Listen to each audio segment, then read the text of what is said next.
Alors bonjour à tous, aujourd'hui c'est opération palissage et taillage des tomates. Donc ici un pied de tomate, ici un bouquet et ici les éléments, les gourmands qu'on appelle ça, que l'on doit retirer. Ils se situent donc à l'angle entre une feuille et la tige principale. Donc cela.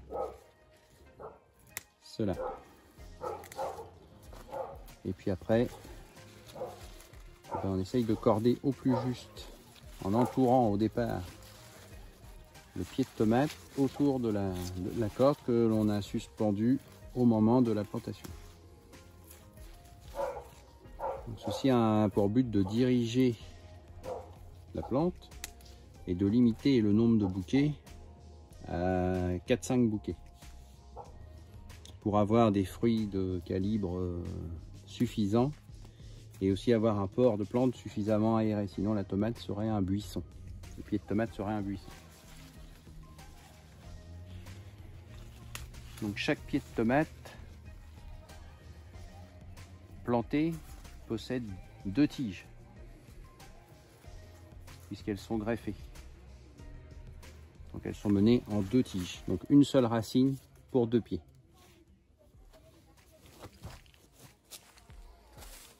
Voilà la même, donc on fait ça à chaque pied. Donc certains n'ont pas besoin de grand chose, sont déjà bien dirigés.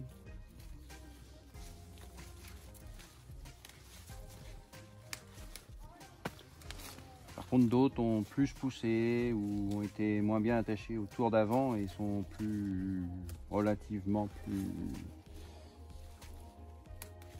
plus à attacher, plus à tailler, ça dépend.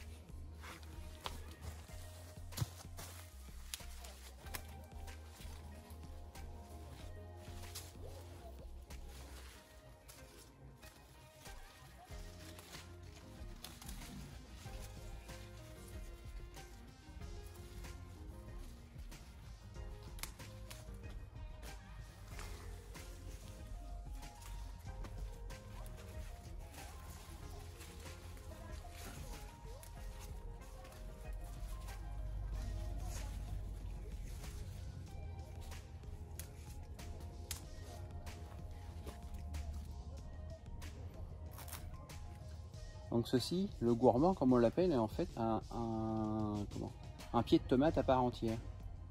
C'est-à-dire qu'il possède un bourgeon principal ici. Et ici également on peut voir,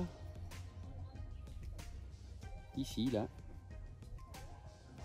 qu'il est en train de faire un bouquet de fleurs de tomates. Donc ici en fait on aurait un bouquet avec 5, 6, 7 fruits. Donc c'est pour ça qu'on le coupe, pour limiter le nombre de bouquets, avoir un pied de tomate qui ne soit pas un buisson et avoir des fruits de bon calibre, normal, un calibre suffisant et vendable.